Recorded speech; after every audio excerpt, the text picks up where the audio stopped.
I finally finished a tabletop-friendly version of the Standing Stones as featured on Mandalorian. Here's how we did it. Dungeons and coffee.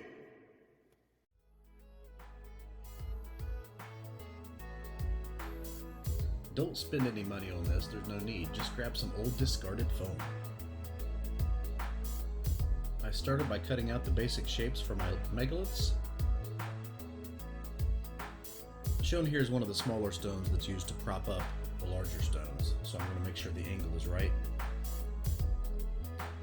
So have fun with it.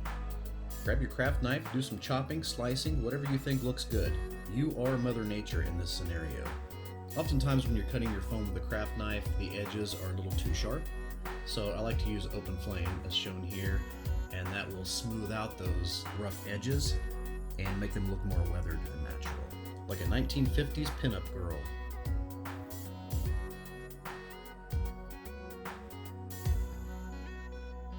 Now here I'm working with the larger slabs, and again you see here the rough edges, but we're going to fix that with our open flame.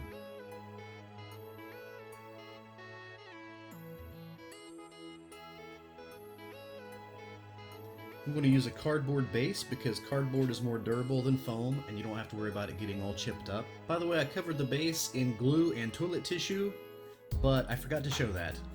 So use your imagination. Oops.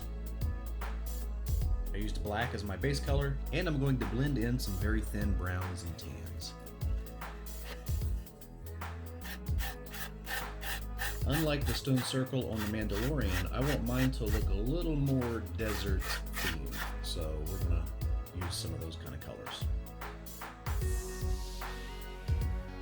You may conclude that this last surface color I'm using is a little too bright, but it's watered down quite a bit, so when that dries, it blends in really nicely.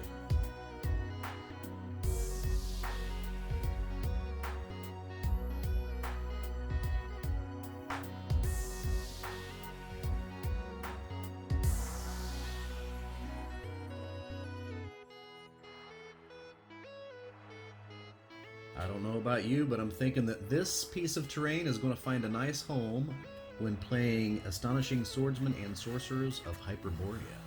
Oh yeah. And there it is, that nice marbled look. That's the advantage of using those thin layers. And here's what she looks like on the gaming table. Fast, easy, cheap, and functional. Don't forget to check out our Dice Dialers page on Facebook and be a part of our upcoming board game, Dial the Dice. Remember, keep your books off the table and keep reaching for the dice.